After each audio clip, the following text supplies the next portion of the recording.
আসসালামু আলাইকুম প্রিয় দর্শক, আমরা আজকে একজন ক্যান্সার জয়ী সাক্ষাৎকার নিব।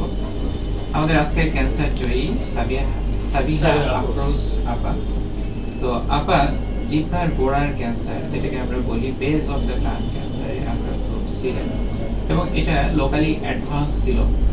এটা আমরা বলতে পারি যে দ্বিতীয় বা তৃতীয় পর্যায়ে ছিল তার রোগটি। তো এমন অবস্থায় তিনি চিকিৎসা গ্রহণ করেন এবং চিকিৎসাটাকে শুধুমাত্র রেডিওথেরাপি এবং তার সাথে উইকলি কেমোথেরাপি দিয়ে চিকিৎসা প্রদান করা হয়েছে।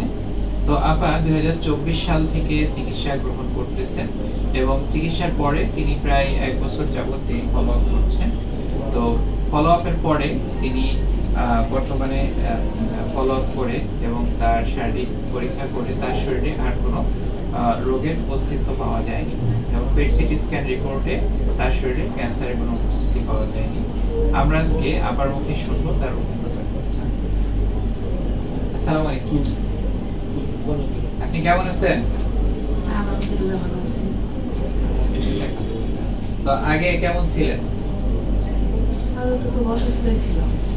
আচ্ছা, যখন আপনার প্রথম রোগটা হলো তখন আপনার অনুভূতি কেমন ছিল? তখন কি মনে হয়েছিল? ক্যান্সার সম্পর্কে আপনার কি ধারণা ছিল? আর এখন আপনি কেমন আছেন? এখন আপনার কি ধারণা?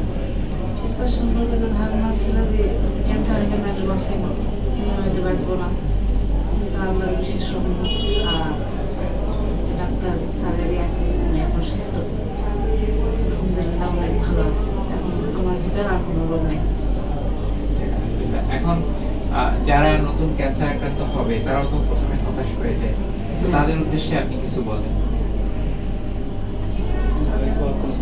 ভয় পাওয়ার কোনো কারণ নেই। আপনারা ক্যান্সার রোগ ইয়াদ করবেন, আমার মতো সাহস নেই, স্যারের কাছে আসবেন, পরামর্শ নেবেন, তাহলে ভালো হয়ে যাবে, চিকিৎসা নিলে ভালো হয়ে যাবে। তো আপা যখন চিকিৎসা গ্রহণ করেছে তখন সার্বক্ষণিক তার সাথে যিনি সাহায্য হিসেবে ছিলেন তার হাজবেন্ড, তার ভাইয়া আছেন।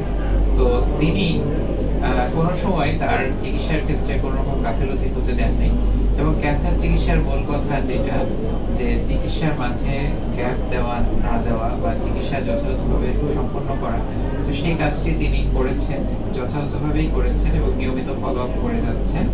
তো আমরা ভাইয়ের মুখে শুনবো যে কিছু কথা, আপনি কিছু বলেন। আসসালামু আলাইকুম। আমি আমার মিসেস ক্যান্সারে অসুস্থ ছিল, আপনারা শুনছেন। আমি ডক্টর সাহেবের পরামর্শ নিই, উনি আমাকে যেভাবে পরামর্শ দেন সেভাবে আমি চিকিৎসা শুরু করি। তো প্রথমে তো ভয় পেয়ে গেছিলাম, যেটা একটা জটিল রোগ, আমার পরিবারের সকলেই ভয়ের মধ্যে ছিল। তো ডাক্তার সাহেব যখন আমাকে প্রথম বলেছিলেন যেটা ক্যান্সার, তখন তো আমরা সবাই ভেঙে গেছিলাম যে আমরা যা জানতাম যে ক্যান্সারের কোনো অ্যান্সার নেই, এরকম একটা অবস্থা। ডাক্তার সাহেবের একটা কথা আমাকে খুবই অনুপ্রাণিত করেছিল সেদিন, যে আসলে ক্যান্সার রোগটা নিয়ে আমরা যত ভয় পাই, মানে হয় ক্যান্সারের চিকিৎসা হয়, চিকিৎসায় ক্যান্সার ভালো হয়, এই যে একটা কথা, এই কথাটা আমার মনের মধ্যে একটা সাহস জোগাইছিল এবং তখন থেকে আমি চিকিৎসা শুরু করতে আমার মিসেসের, এবং যে কয়টা উনি যে নিয়ম অনুসারে আমাকে চিকিৎসার কথা বলছিলেন, রেডিওথেরাপি দিয়ে শুরু করা হয়েছিল, ওনাকে কেমোথেরাপি দিয়ে শুরু করা, আমার রেডিওথেরাপি দিয়ে শুরু করা হয়েছিল এবং আমার 32টা রেডিওথেরাপি দেওয়া হয়েছিল এবং আলহামদুলিল্লাহ আমার রোগী মানে নিয়মতান্ত্রিকভাবে রেডিওথেরাপিগুলো সম্পন্ন করছে এবং তার পাশাপাশি কেমোথেরাপিও দেওয়া হয়েছে, যার জন্য আলহামদুলিল্লাহ আল্লাহর রহমতে আমার মিসেস এখন সুস্থ এবং ভালো আছে।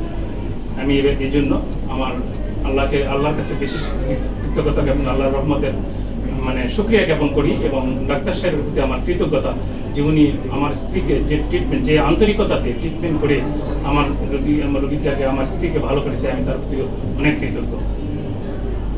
ধন্যবাদ ভাইয়া।